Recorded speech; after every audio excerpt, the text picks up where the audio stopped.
அகிலத்தின் அன்பான சொந்தங்களுக்கு இனிய வணக்கம். மீண்டும் காலையினூடாக இணைந்திருக்கின்றோம். இன்றைய தினம் வெளிப்புறத்தில் இருந்து அவசர பணி நிமித்தமாக வெளியூரில் இருப்பதால் வெளிப்புறத்தில் இருந்து படப்பிடிப்பு செய்வதால் ஏற்படும் ஒலி அமைப்புகளில் ஏற்படக்கூடிய குறைகளை நீங்கள் பொறுத்து கொள்ள வேண்டும் என தெரிவித்துக்கொண்டு, ஈரான் அமெரிக்கா இடையிலான போர் நிறுத்தம் மிக சிக்கலான நிலைக்கு மாறி இருக்கின்றது. இரண்டு தரப்புமே மிக பெரிய அளவிலான ஒரு போருக்கு தயாராகி வருவதை பார்க்கக்கூடியதாக இருக்கின்றது. ஈரானும் சரி அமெரிக்காவும் சரி மிகப்பெரிய அளவில் இராணுவ தயார்படுத்தல்களை மேற்கொண்டு வரும் சூழ்நிலையில் ஐக்கிய அரபு அமீரகம் தொடர்பில் ஒரு அதிர்ச்சிகரமான செய்தி தற்போது வெளியாக இருக்கின்றன. சீனா மீண்டும் அமெரிக்கா ஈரானுக்கு மிக கடுமையான அழுத்தத்தை பிரயோகித்திருப்பதான செய்திகள் ட்ரம்ப் வட்டாரத்துக்கு கிடைத்திருக்கின்றன. ஸ்டேலின் குடியேற்றவாசிகளுக்கு கிடைத்திருக்கும் அதிர்ச்சிகரமான செய்தி. இது சார்ந்து வெளியாக இருக்கக்கூடிய மிக முக்கியமான சம்பவங்களை இந்த காணொளியில் பார்க்கலாம்.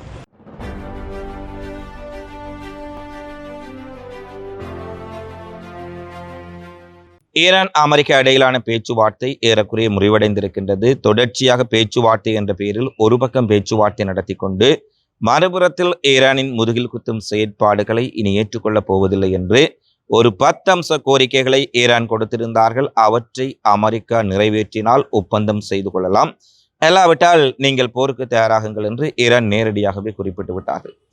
இந்த நேரத்தில் ஈரானினுடைய கோரிக்கையின் பின்னர் அமெரிக்காவும் மிக பெரிய அளவில் போருக்கான தயார்படுத்தலை மேற்கொண்டு வரும் சூழ்நிலையில் ஈரானின் உச்ச தலைவர் அயதுல்லா சையத் முஜ்தபா கமேனியின் ஆலோசகரும் மூத்த ஈரானிய IRGC அதிகாரியுமான அக்பர் வேலாஜிதி, ஈரானுக்கு எதிராக இராணுவ ரீதியில் தோல்வியடைந்த டொனால்ட் ட்ரம்ப் ஒரு ஒப்பந்தம் என்ற பெயரில் ஈரானை ஏமாற்றுவதற்கும் அல்லது தூதரக ரீதியில் அல்லது ராயதந்திர ரீதியில் ஈரானை தோற்கடிப்பதற்கு மிகப்பெரிய நடவடிக்கைகளை மேற்கொண்ட போதிலும் எங்களுடைய தெளிவான பேச்சுவார்த்தையாளர்கள் அதை முறியடித்திருக்கின்றார்கள்.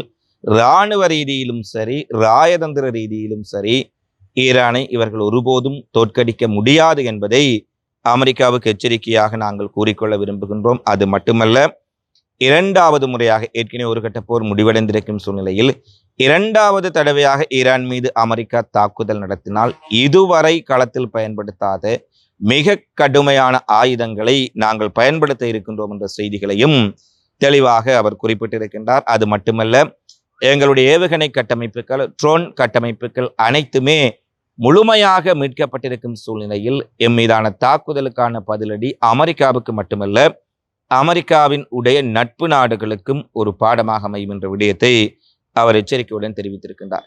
இந்த நிலையில் அண்மைய சில நாட்களாகவே ஏனைய அரபுலக நாடுகள் மீதான தாக்குதலை ஈரான் நிறுத்தி இருந்தாலும் கூட ஐக்கிய அரபு அமீரகம் மீது தொடர்ச்சியான தாக்குதலை மேற்கொண்டு வருகின்றார்கள். இதற்கான காரணம் என்ன என்பது பலருக்கும் புரியாத புதிராக இருக்கின்றது. ஐக்கிய அரபு அமீரகம் தொடர்ச்சியாக என்ன காரணத்திற்காக ஈரானால் குறிவைக்கப்படுகின்றது என்பது பலருக்கு புரியாத புதிராக இருந்த சூழ்நிலையில் இன்று அமெரிக்காவினுடைய வால் ஸ்ட்ரீட் ஜேர்னல் ஒரு மிக முக்கியமான அதிர்ச்சி செய்தியை குறிப்பிட்டிருக்கின்றார்கள்.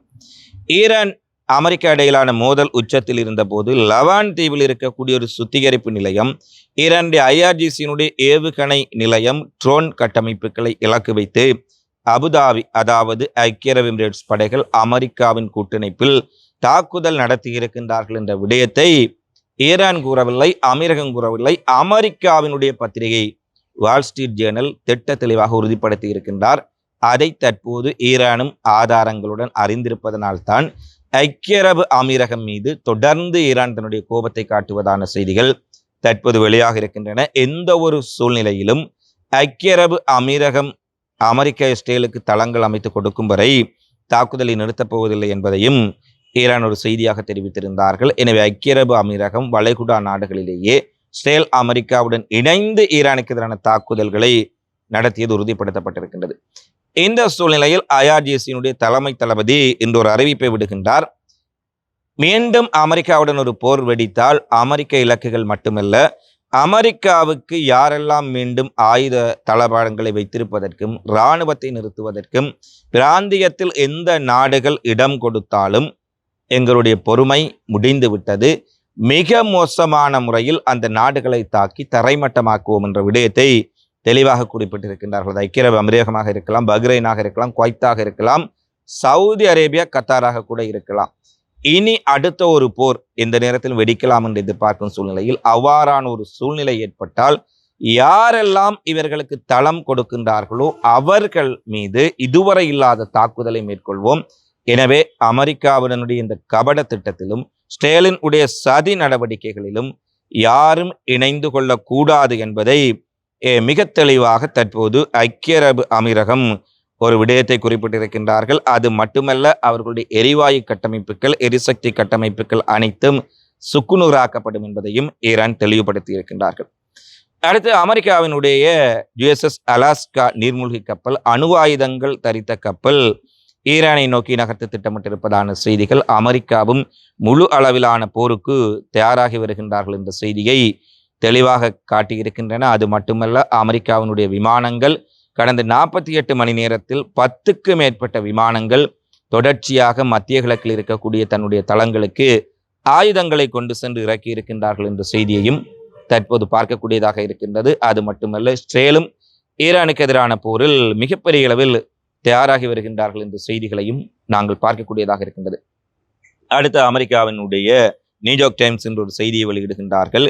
மீண்டும் ஈரான் மீது ஒரு போரை நடத்துவதற்கு ட்ரம்ப் அவருடைய கூட்டாளிகள் நிர்வாகம் தயாராக இருக்கும் சூழ்நிலையில் 65% அமெரிக்கர்கள் ஈரானுடனான போரை மீண்டும் ட்ரம்ப் மேற்கொள்வதற்கு விருப்பம் தெரிவிக்கவில்லை என்றும், ஏற்கனவே எண்ணெய் விலை உயர்வு, எரிவாயு விலை உயர்வு, பங்கு சந்தைகளுடைய நெருக்கடி, பொருளாதார முடக்கம் என்பவற்றுக்கு மத்தியில் அமெரிக்கா மீண்டும் ஈரான் மீதான போரில் ஈடுபடுவதை யாரும் அங்கு விரும்பவில்லை என்றும், ட்ரம்ப் மீண்டும் ஒரு போரை ஈரானுக்கு எதிராக தொடங்கினால் அவர் தன்னுடைய அரசியல் வாழ்வுக்கு தானே தன்னுடைய தலையில் மண்ணை அள்ளி போடும் செயற்பாடாக அமையும். எனவே ட்ரம்ப் மீண்டும் ஈரான் போருக்கு திரும்பினால் அது ட்ரம்பினுடைய அரசியலுக்கு வெட்டக்கூடிய சவக்குழியாக இருக்கும் என்பதை அமெரிக்க ஊடகங்கள் பேச ஆரம்பித்திருக்கின்றார்கள். எனவே இவற்றையெல்லாம் மீறி ட்ரம்ப் ஏதாவது முட்டாள்தனமான பொறுப்பற்ற முடிவுகளை எடுக்கப் போகின்றாரா, அல்லது ஆலோசகர்களின் முடிவின்படி சமாதானத்தை நோக்கி நகரப் போகின்றாரா என்பது ஒரு மிகப்பெரிய கேள்வியாக இருக்கின்றது.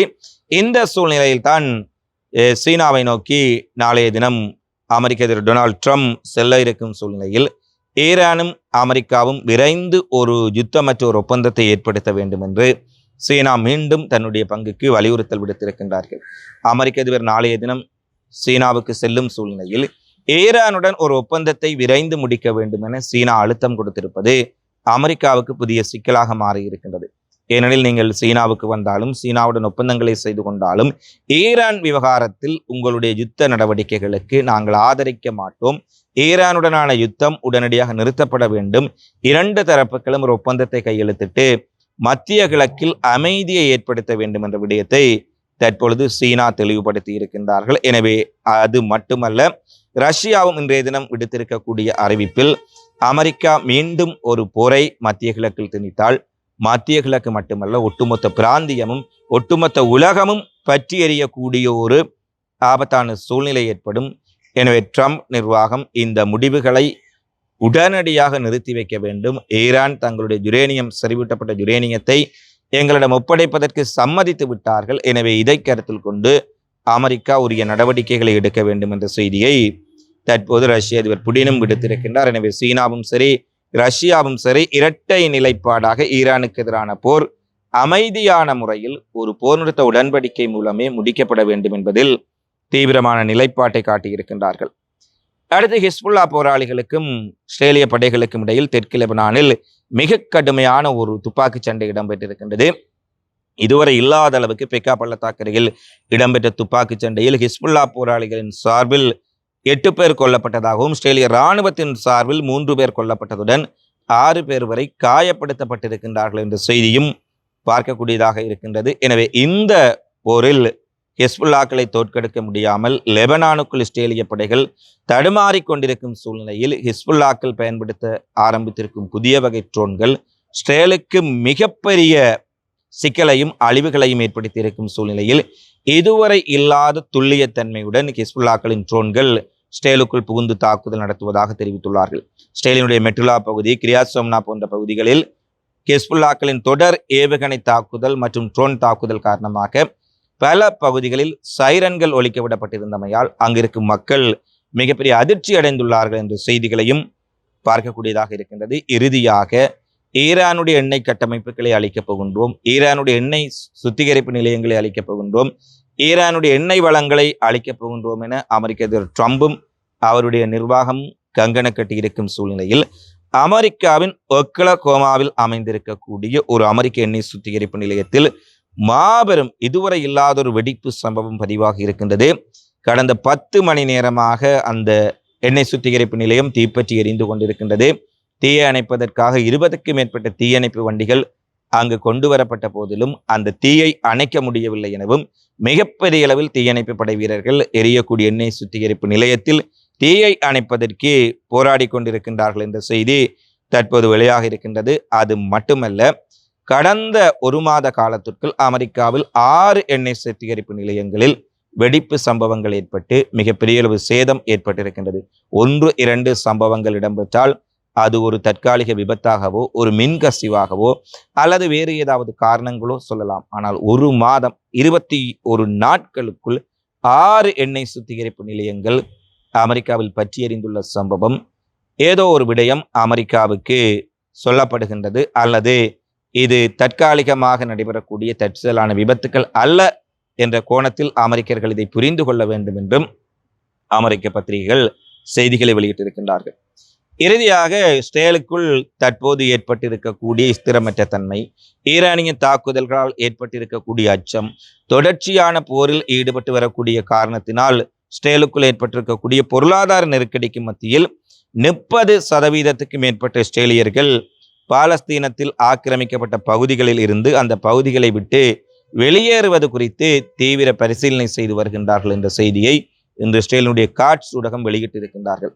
அதாவது ஈரான் தாக்குதல் நடத்தும் பொழுது இஸ்ரேலினுடைய டெல் அவீவ் மற்றும் பல்வேறுபட்ட ஹைஃபா போன்ற பகுதிகளை விட பாலஸ்தீனத்திலிருந்து இவர்கள் ஆக்கிரமித்திருக்கக்கூடிய மேற்கு கரை பகுதியாக இருக்கலாம், ஜெருசலேம் பகுதிகளாக இருக்கலாம், அவை உடனடியாக இஸ்ரேலுடைய பாலிஸ்டிக் ஹைப்பர்சோனிக் ஏவுகணை தாக்குதலுக்கு பெருமளவில் உள்ளாகி இருப்பதும், பல்வேறுபட்ட உலக நாடுகள் மேற்கு கரையில் இருக்கக்கூடிய இஸ்ரேலியர்களின் வன்முறைகள் அதிகரித்திருக்கும் சூழ்நிலையில் அவர்களுக்கு எதிராக பல பொருளாதார தடைகளையும் விதித்திருக்கும் சூழ்நிலையில் மேற்கு கரையிலும் பாலஸ்தீன பிரதேசங்களையும் வலுக்கட்டாயமாக ஆக்கிரமித்திருக்கக்கூடிய இஸ்ரேலிய குடியேறிகள், யூத குடியேறிகள் அந்த இடங்களை விட்டு வெளியேறி மீண்டும் இஸ்ரேலிய பகுதிகளுக்குள் செல்வது குறித்து தீவிர ஆலோசனையில் ஈடுபட்டிருக்கின்றார்கள் என்ற செய்தி இதுவரை எந்த ஒரு நடவடிக்கையாலும் வெளியேற்றப்பட முடியாத இஸ்ரேலிய குடியேறிகள் ஈரானின் தாக்குதல் காரணமாக அச்சத்தில் வெளியேறக்கூடிய ஒரு நிலை வந்திருக்கின்றது என்பதை தெளிவாக பார்க்கக்கூடியதாக இருக்கின்றது. அது மட்டுமல்ல,